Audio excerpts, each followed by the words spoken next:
स्वागत है आप सभी को अपने चैनल मैथ कैलकुलस पॉइंट में। आज के इस वीडियो में गुणनखंड विधि से द्विघात समीकरण के मूल ज्ञात करना सीखेंगे। तो सबसे पहले समझते हैं कि द्विघात समीकरण का गुणनखंड विधि से मूल कैसे ज्ञात करते हैं। तो देखिए, द्विघात समीकरण का गुणनखंड विधि से मूल ज्ञात करने के लिए सबसे पहले एक्स स्क्वायर के गुणांक से अचर पद को गुणा करते हैं। तो अब समझते हैं कि गुणांक क्या होता है। देखिए, एक्स स्क्वायर के साथ गुणा के रूप में कुछ नहीं है तो एक है, तो एक्स स्क्वायर का गुणांक हो जाएगा एक। और x के साथ गुणा के रूप में -3 है तो x का गुणांक हो जाएगा -3। और देखिए, ये संख्या अकेला है तो ये हो जाएगा अचर पद। तो इस समीकरण में एक्स स्क्वायर का गुणांक है 1 और अचर पद है 10। तो सबसे पहले एक्स स्क्वायर के गुणांक से अचर पद को गुणा करते हैं। तो 1 से 10 को अब गुणा करेंगे, 1 को 10 से गुणा करेंगे तो हो जाएगा 10। देखिए, गुणा करने पे जो संख्या आता है तो गुणा करने पे आया है 10। तो अब इस 10 को दो ऐसी संख्या में तोड़ेंगे कि देखिए, अचर पद है माइनस में तो घटाने पे, यदि अचर पद यहाँ पे रहता प्लस में तो जोड़ने पे, तो ये माइनस में है तो घटाने पे x के गुणांक है -3 तो -3 के बराबर में आ जाए। फिर से समझिएगा, देखिए इस 10 को दो ऐसी संख्या में तोड़ना है कि घटाने पे x के गुणांक यानी कि -3 के बराबर में आ जाए। तो इसके लिए इस 10 का एलसीएम देंगे। तो 10 का एलसीएम देंगे तो 2 से लगेगा 2 पंचे 10, अब 5 से लगेगा 5 एकम 5। तो देखिए, इसके एलसीएम में दो ही संख्या आया, एक आया 2 और दूसरा आया 5। तो 2 को 5 से यदि गुना करेंगे तो आ जाएगा 10। अब 2 में से 5 को यदि घटाएंगे तो आ जाएगा -3।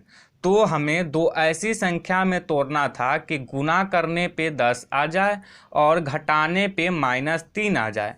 तो 2 और 5 ऐसी संख्या है जिसको गुना करते हैं तो 10 आ जाता है और घटाते हैं तो -3 आ जाता है। तो अब इस 2 और 5 को यहाँ पे लिखेंगे। तो एक्स स्क्वायर के स्थान पे एक्स स्क्वायर को लिखेंगे।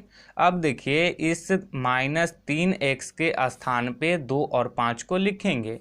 2 के साथ कोई चिन्ह नहीं है तो प्लस का चिन्ह है, तो 2 प्लस में है तो यहाँ पे लिखेंगे +2।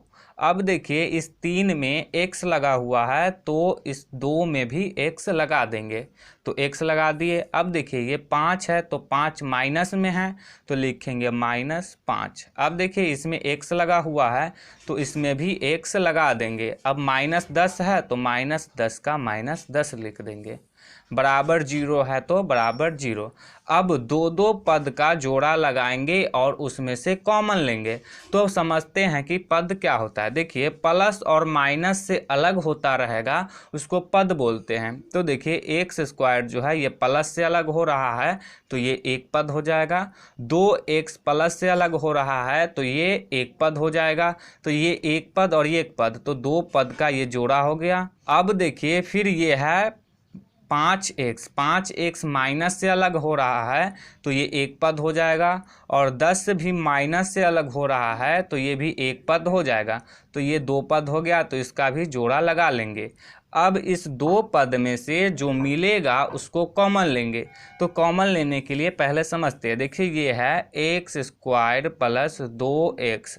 एक्स स्क्वायर को x गुने x लिख सकते हैं, प्लस 2x को 2 गुने x लिख सकते हैं। कॉमन लेने के लिए जो दोनों में रहता है उसको कॉमन लेते हैं। तो देखिए, x इस पद में भी है और x इस पद में भी है, तो x को कॉमन ले लेंगे तो देखिए इसमें से x कॉमन ले लिए तो बच जाएगा x प्लस इसमें से x को कॉमन ले लिए तो बच गया 2।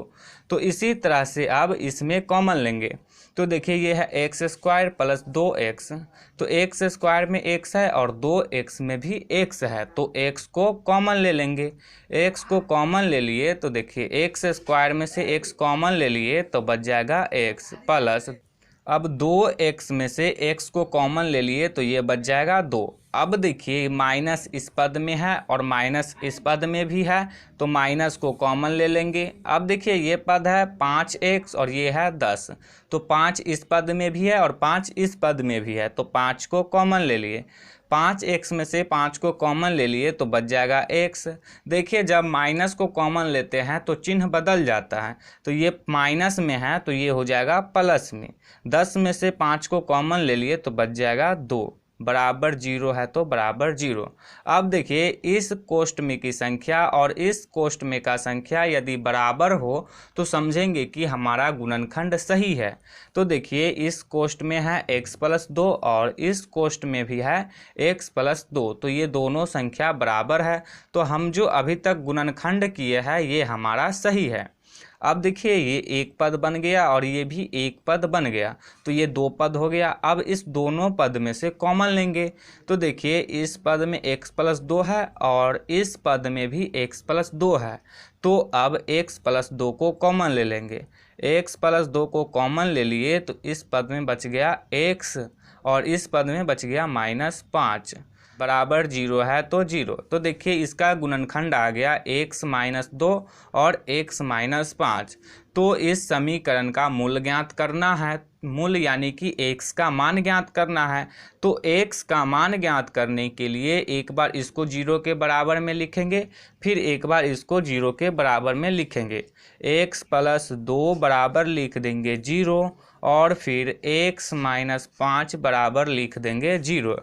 अब देखिए x का मान निकालना है तो इसके लिए 2 को बराबर के इस तरफ से इस तरफ लाएंगे, ये इधर प्लस में इधर आके हो जाएगा माइनस में, x बराबर हो जाएगा -2। अब देखिए इसमें x का मान निकालेंगे तो इसके लिए 5 को बराबर के इस तरफ से इस तरफ लाएंगे, 5 बराबर के इस तरफ है माइनस में, इस तरफ आएगा तो हो जाएगा प्लस में, x बराबर हो जाएगा 5।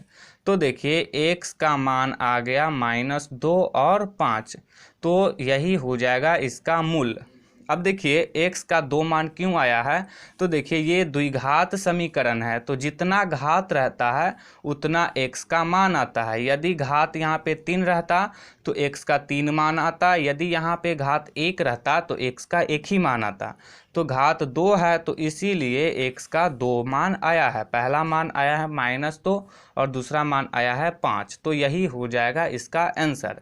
यदि गुणनखंड विधि से द्विघात समीकरण का मूल ज्ञात करना आप लोगों को समझ में आया हो तो इस वीडियो को लाइक कीजिएगा और चैनल को सब्सक्राइब जरूर कीजिएगा।